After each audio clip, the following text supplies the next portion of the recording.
Year is considered to be the most important festival for the Chinese communities in the Philippines. It does not follow a fixed date in the Gregorian calendar, which is widely used in many countries. The celebration stretches to about 15 days with varied observations each day.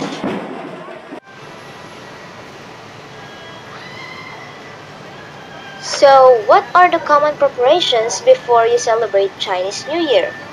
Preparations for the Chinese New Year begins a couple of weeks before the big day.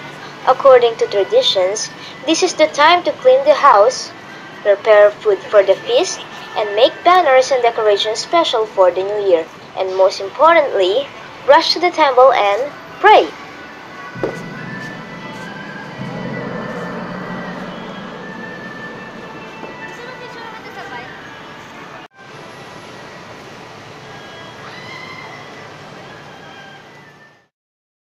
Filipino-Chinese community celebrate Chinese New Year in the hope of attracting prosperity, closer family ties, and peace.